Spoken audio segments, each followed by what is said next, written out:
Bienvenidas y bienvenidos a nuestro video sobre la colonización en Asia. En esta presentación abordaremos un proceso histórico fundamental para entender el mundo actual, es decir, cómo las potencias europeas lograron establecer su dominio sobre una de las regiones más ricas y pobladas del planeta. Para entender cómo las potencias europeas lograron establecer su dominio en Asia, debemos partir de una premisa fundamental, y es que Asia no era un continente débil o vacío políticamente. Al contrario, albergaba algunas de las civilizaciones más ricas y sofisticadas del planeta. Sin embargo, para el siglo XVIII, estas grandes potencias asiáticas atravesaban procesos de fragmentación interna y estancamiento tecnológico que las volvían vulnerables. Analicemos región por región cómo era Asia antes de la llegada masiva de los europeos. Comenzamos por el sur de Asia. Allí, el imperio mogol, en inglés Mughal, había sido durante los siglos XVI y XVII una de las potencias más ricas y pobladas del mundo. Bajo emperadores como Akbar, el imperio unificó la mayor parte del subcontinente indio, con una administración eficiente, un floreciente comercio y una cultura de gran sofisticación visible en obras como el Taj Mahal. Sin embargo, el imperio entró en una crisis irreversible tras la muerte del emperador Aurangzeb en 1707. Sus sucesores fueron débiles y no pudieron contener la fragmentación del poder. Para mediados del siglo XVIII, el imperio era solo una sombra de lo que había sido. En su lugar, surgieron reinos regionales independientes y en competencia: los marathas en el centro-oeste, los sikhs en el Punjab y los nawabs en Bengala y varios principados en el sur. Esta fragmentación política fue clave. Los europeos, que fueron primero los portugueses, luego holandeses y finalmente los británicos, no encontraron un poder central fuerte con el que negociar, sino múltiples gobernantes locales a los que pudieron enfrentar entre sí utilizando la estrategia de divide y vencerás. Y fue precisamente esta debilidad interna la que permitió que una compañía comercial privada, la Compañía Británica de Indias Orientales, pasara de ser un actor comercial a un poder militar y político, derrotando al Nawab de Bengala en 1757. En el este de Asia, el imperio Qing, de origen manchú, controlaba China desde 1644. Era el imperio más poblado del mundo y tenía una economía que, en términos absolutos, era la mayor del planeta. Su administración era centralizada con un poderoso cuerpo de funcionarios letrados. Sin embargo, para el siglo XIX, el imperio mostraba signos graves de estancamiento. Tecnológicamente, China se había quedado atrás. Su ejército aún dependía de arcos y lanzas, mientras los europeos llegaban con cañones y barcos de vapor. Además, la corrupción administrativa era endémica y el sistema tributario presionaba a los campesinos, lo que generó rebeliones masivas como la rebelión de Taiping, que costó entre 20 y 30 millones de vidas. El punto de inflexión aquí fue la primera guerra del opio.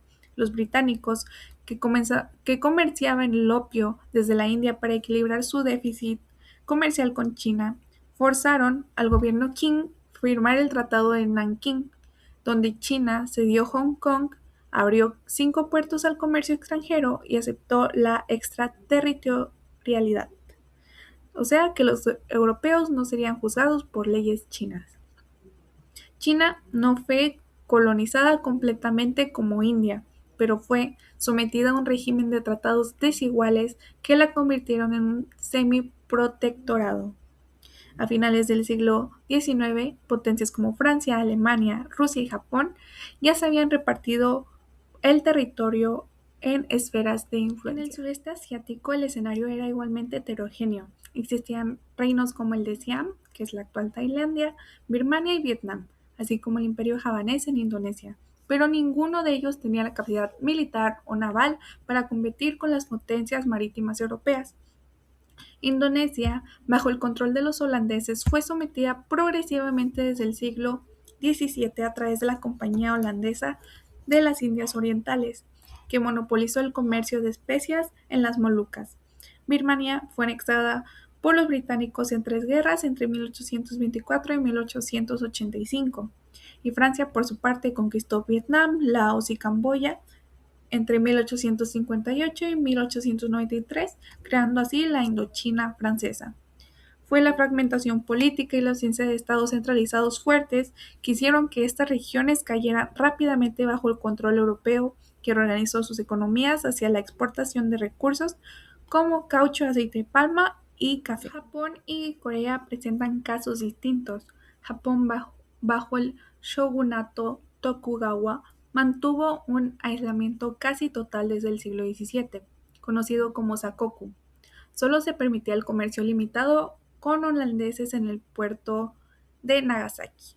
Sin embargo, en 1854, el comodoro estadounidense Matthew Perry forzó la apertura de Japón con la Convención de Kanagawa, amenazando con sus cañoneras. Y a diferencia de China, Japón reaccionó con una modernización acelerada durante la restauración Meiji, que le permitió evitar la colonización y convertirse él mismo en una potencia imperialista. Corea, por su parte, fue forzada a abrirse por Japón en 1876 mediante el Tratado de Hanwha. A diferencia de Japón, Corea no logró modernizarse a tiempo y fue anexionada formalmente por Japón en 1910, convirtiéndose en colonia japonesa hasta 1945. Y a continuación mi compañera Julia hablará de los factores que influyeron para que las potencias extranjeras invadieran y conquistaran estas regiones en Asia. Bueno, en esta parte yo voy a explicar algunos de los factores que facilitaron la conquista y el control extranjero de algunos territorios en Asia. Primero, estaban los conflictos y guerras internas. India y China enfrentaban diferentes conflictos dentro de sus territorios. Estas situaciones fueron aprovechadas por los europeos para intervenir y aumentar poco a poco su presencia y control en Asia. Otro factor fueron los problemas internos de algunos territorios. Por ejemplo, en China se encontraba en un periodo de declive institucional y esto dificultó que se pudiera responder de manera efectiva ante la presión y la intervención de los países extranjeros. También fue importante la presencia militar europea, ya que los europeos establecieron enclaves militares para proteger los intereses de sus compañías. Además, utilizaban las tropas locales que estaban dirigidas por oficiales europeos y esto le permitió aumentar su control sobre esos territorios. Otro factor fue la búsqueda de materias primas y recursos, ya que los países europeos buscaban territorios que les proporcionaran recursos necesarios para su economía y para la revolución industrial. Así era importante ya que contaba con estos recursos que tenían gran valor para los europeos. Además existía un fuerte interés por el comercio. Asia se convirtió en un mercado importante para los productos manufacturados europeos, ya que estos se producían a gran escala y por eso los países europeos buscaban aumentar su presencia y sus actividades comerciales en la región. Por último, tenemos que la expansión de las compañías comerciales. Un ejemplo fue la Compañía de las Indias Orientales, que impulsó el comercio europeo en Asia. Ellas, para proteger sus intereses comerciales, buscaban aumentar su presencia en los territorios asiáticos, lo que provocó pues la intervención europea. Continuando con los aspectos negativos de la colonización asiática, fue en primer lugar la alteración de las estructuras tradicionales, pues los sistemas de gobierno locales basados en principios comunitarios o jerárquicos propios fueron sustituidos por modelos administrativos extranjeros que priorizaban intereses europeos sobre los locales. Por ejemplo, en India usaron el sistema de castas para controlar a la población, provocando divisiones y tensiones entre estos grupos. En segundo lugar está la marginalización de las comunidades locales. Los grupos indígenas, tribales y las minorías étnicas sufrieron especialmente bajo regímenes coloniales que privilegiaban a ciertos sectores sobre otros. En tercer lugar, tenemos la explotación de recursos naturales. Pues las potencias coloniales, ansiosas por obtener materias primas valiosas para alimentar sus economías industriales, despojaron a Asia de productos esenciales como especias, seda, té, algodón y minerales preciosos. En cuarto lugar, tenemos la dependencia económica de las potencias eh, coloniales. Nos referimos a que las economías locales, al integrarse en el sistema global europeo, perdieron autonomía y las industrias artesanales tradicionales no pudieron competir con los productos europeos más baratos y fueron desplazados. Un ejemplo son países como China y Japón, quienes experimentaron graves dificultades para modernizar sus economías sin sacrificar su soberanía. La imposición de tratados desiguales como el Tratado de Nankín tras la Guerra del Opio obligó a China a abrir puertos comerciales y ceder territorios, profundizando aún más su dependencia económica respecto a Occidente. Después tenemos la creación de fronteras artificiales. Los colonizadores trazaron límites geográficos basados en convivencia política o estratégica que ignoraron por completo las realidades étnicas, lingüísticas y culturales de las regiones. El caso de Pakistán e India es emblemático. La participación de 1947, impulsada por los británicos, dividió a una sola entidad cultural y política en dos estados separados, desencadenando una de las mayores crisis humanitarias de la historia moderna. Millones de personas fueron desplazadas debido a diferencias religiosas y conflictos armados recurrentes entre ambos países han marcado a la región desde entonces. Por último, los gobiernos débiles post-independencia. Muchos países asiáticos heredaron gobiernos débiles, incapaces de manejar los desafíos internos y externos. Los sistemas coloniales priorizaron la explotación y dejaron a las nuevas élites sin preparación para gobernar adecuadamente.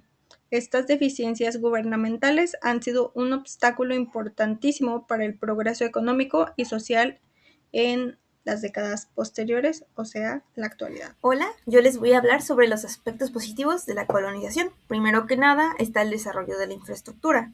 Los países colonizadores, las potencias, construyeron infraestructura como los ferrocarriles, las carreteras, los puertos, para facilitar el transporte de los recursos, más que nada a favor de ellos, pero una vez independizados de estos países, esta infraestructura se quedó. Otro aspecto positivo de la colonización es la influencia en las instituciones políticas. Ya existían medios de gobernanza, pero las potencias introdujeron en Asia algunas instituciones y prácticas de gobierno representativo. Aunque fueron establecidos principalmente para facilitar la administración colonial, estas después influyeron al desarrollo de sistemas políticos una vez se fueron independientes estos países. Y el tercer aspecto positivo sería la internalización de los idiomas.